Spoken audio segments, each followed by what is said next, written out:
Je vous remercie. Question de Monsieur Didier Martin, Monsieur le ministre délégué chargé de la Santé et de la Prévention. La parole est à Monsieur Didier Martin. Merci Madame la Présidente.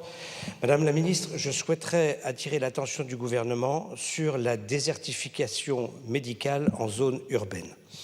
Je voudrais pour cela prendre l'exemple d'un quartier politique de la ville de ma ville, Dijon, le quartier de la Fontaine-Douche. C'est un beau quartier qui a fait l'objet d'une politique de rénovation urbaine très importante, avec requalification, restructuration du centre commercial, requalification de l'espace urbain et un effort considérable sur les bâtiments, isolation thermique, production d'énergie photovoltaïque pour une autoconsommation et chauffage urbain grâce à un réseau de chaleur.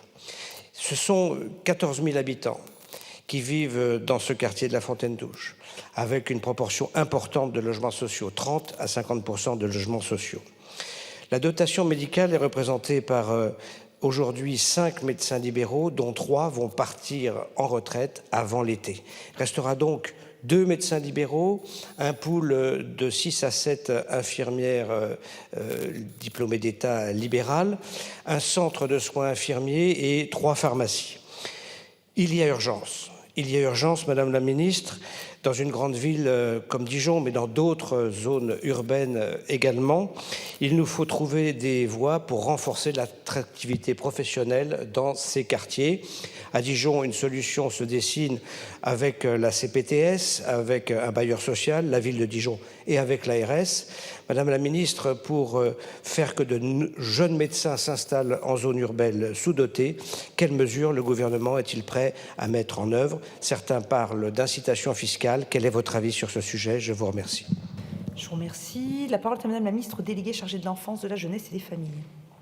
Merci Madame la Présidente, Mesdames, Messieurs les députés, Monsieur le député. Effectivement, votre question porte sur la situation de la désertification médicale à Fontaine-Douche, un quartier de Dijon. C'est vrai qu'on parle beaucoup de désertification médicale rurale, mais la réalité, c'est qu'il y a malheureusement dans nos territoires urbains ou périurbains, parfois, de réels déserts médicaux, avec un accès aux soins beaucoup plus complexe, enfin en tout cas beaucoup plus complexe, voire beaucoup plus éloigné, et qui impacte souvent, malheureusement, les populations les plus vulnérables et les plus fragiles. Et le ministre de la Santé et de la Prévention est particulièrement attentif à chaque territoire, bien sûr, mais ça ne vous étonnera pas. Vous savez que l'accès aux soins et un soin de qualité en toute sécurité fait partie, bien sûr, des priorités du ministre.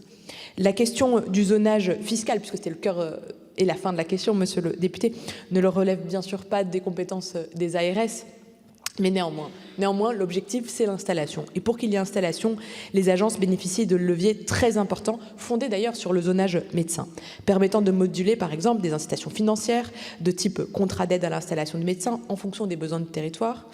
Et dans ce sens, le quartier prioritaire de la ville de la Fontaine-Douche est classé en zone d'intervention prioritaire, donc en ZIP depuis 2023, afin de favoriser et de fidéliser les installations. Parallèlement, l'Agence régionale de santé Bourgogne-Franche-Comté soutient un projet de maison de santé pluridisciplinaire en cours d'instruction sur ce levier, mais vous l'avez souligné, monsieur le député, afin de permettre aux futurs professionnels de santé qui rejoindraient ce territoire d'intégrer une dynamique d'exercice coordonnée. C'est ce qu'ils recherchent souvent, en tout cas les plus jeunes médecins, fédérés aussi autour de professionnels du quartier pour avoir d'une certaine manière de la sécurité, de l'entrainte et en tout cas un collectif. Et de plus, l'ARS a rencontré récemment les acteurs de ce quartier et s'est fait le relais aussi auprès des autorités compétentes sur la demande fiscale exprimée, puisque c'était le début et la fin de ma réponse. Je vous remercie, monsieur le député. Je vous remercie. Allez-y. Je remercie le gouvernement, Madame la Ministre, pour l'attention portée sur ce quartier de la Fontaine-Douche. Il nous faut multiplier ces expériences de cabinets éphémères afin de faire que l'offre de soins soit une réalité, que nous ne soyons pas devant une situation de crise. C'est hélas parfois le cas. Je dois dire aussi, je voulais le souligner une fois de plus, le caractère très social de ces quartiers, avec des personnes seules, des personnes qui vivent dans des logements insalubres malgré tous les efforts des bailleurs sociaux. Il est difficile d'ouvrir les portes pour assurer les bonnes conditions d'hygiène dans certaines cages d'escalier. Et la médecine et l'offre de soins est un aspect tout à fait fondamental pour effectivement que ces quartiers ne subissent pas des pathologies qui devraient disparaître dans nos villes. Ces cabinets éphémères, ils ont besoin d'un coup de pouce. C'est tout la politique qui peut être conduite grâce aux interventions de l'ARS. Il nous faut favoriser cette solidarité en faveur des quartiers politiques de la ville. On a un contraste, à Dijon comme ailleurs, entre des quartiers très bien dotés, l'accès à des spécialistes relativement aisés, et puis des soins de base, infirmiers, des soins médicaux. Les médecins renoncent parfois à se rendre au domicile parce que s'ils restent à leur cabinet, ils font 4 ou 5 actes, donc ils rendent 4 ou 5 fois service, alors que le déplacement à domicile pose d'autres problèmes et des contraintes de temps.